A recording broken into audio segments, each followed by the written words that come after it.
Hey guys, Jesse with Hunt Performance. Today I am working on a pivot stop.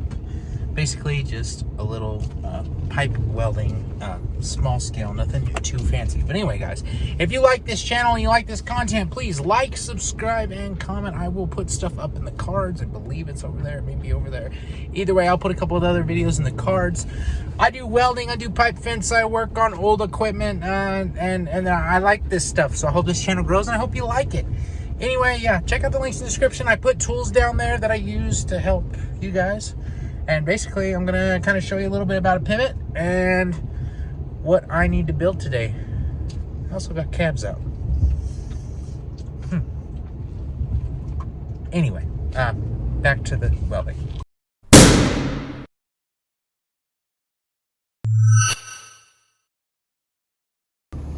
Okay. So this is called a center pivot. Basically, on that end, there's a pivot point that the whole pivot rotates around. It rotates around and then water comes out. We irrigate the ground. Stuff grows. This pivot is just installed. It's not a new pivot, it's a used pivot, but we installed it on the ranch to add more irrigated pasture under pivots, because pivots are, you know, a lot easier than wheel lines or hand lines or other forms of irrigation. They're just easier, more efficient, and I could go on and on and on. This pivot, though, is not going a full circle. It only goes a half circle. So because it only goes a half circle, it has to have a way to stop. So the way that it does that is this little deal here that's hanging off the end here. That's called a stop arm, and that's an end gun if you're wondering. This is called a stop arm right here. So basically this arm connected to that cable, you see the cable is connected to an electronic control box. That control box basically has a switch in it. When you hit this arm in, it trips the pivot, kills the pivot stops moving. And that's it. Also, you know, in newer and fancier pivots, you can trip them and auto reverse or turn the water off. You can set them to do all those things. This one, all it needs to do is just stop the pivot from moving so it doesn't run through the fence and into the way of the other pivot. It kind of worked out nice is that this pivot is going to end up right at this H brace right here. So this is a bolt together H brace, and I need to be on this side of it. But anyway, the pivot tires, you can kind of see the track goes right in between that H brace. That's perfect, because all I got to do is just extend those up a little bit and weld a crossbar on them, and we have ourselves a stop arm. So I'm just going to weld up from those two pipes right there, 1 and 2, up a little bit, and a crossbar. So let's get going.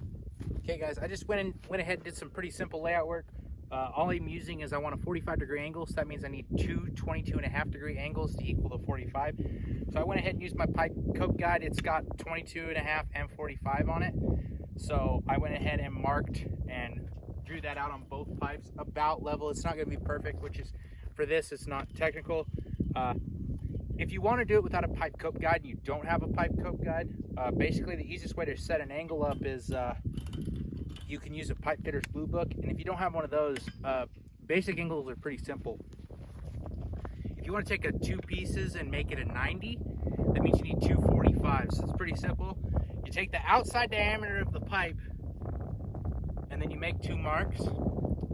And if you want to use the cut on, you know, wherever, make 2 marks so you have reference. Whatever the outside of the diameter of the pipe is, go down on one side, make a mark, and then just kind of connect the dots until it looks pretty straight and even. And that would be for a 90. If you want a 2-piece 45, which I'm doing here, you go down half the distance. So from here, or wherever this point is over here, from here down to this is half the distance of the diameter of the pipe. So it's not too difficult. Just go ahead and measure your pipe and figure those out. If you want a 3-piece 90, that's 2 45s, you just do this 4 times. So those angles and numbers are pretty simple. It's not that complicated. Honestly, you can spend the money to get a cope guide. It's just easy and simple. Or a pipe fitter's blue book, really. I mean, you can do all of this. Like it'll lay it all out and have all the marks and everything.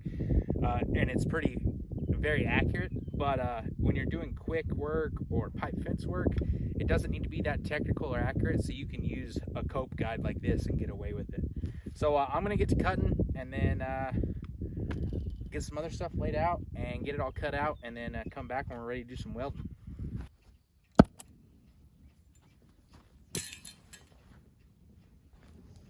Always good idea to clean your torch tip. It just makes life so much easier. And this one's still not perfect, but it's lasted quite a while. Not perfect, but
had to get a new rod.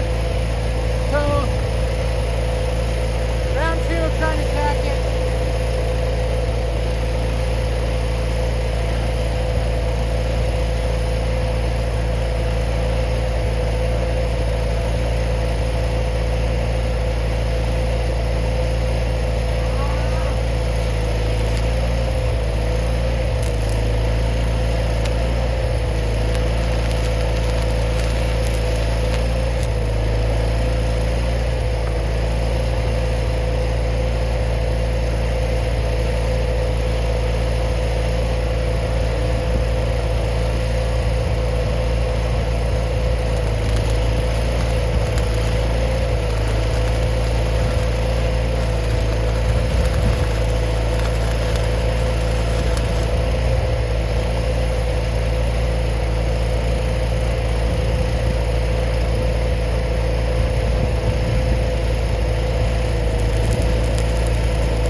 Okay, pretty simple, pretty dirty.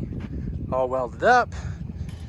Everything except for a little bit there, but this is what this is gonna do. The arm will hit that, it'll stop. The pivot's all good to, it's hot. I'm gonna go haul a bull and hide from the heat. Thanks for watching the video. Please like, subscribe, comment, check out the links in the description, support the channel. We'll see you next time. I'm Jesse, this is Hunt Performance. See you guys later.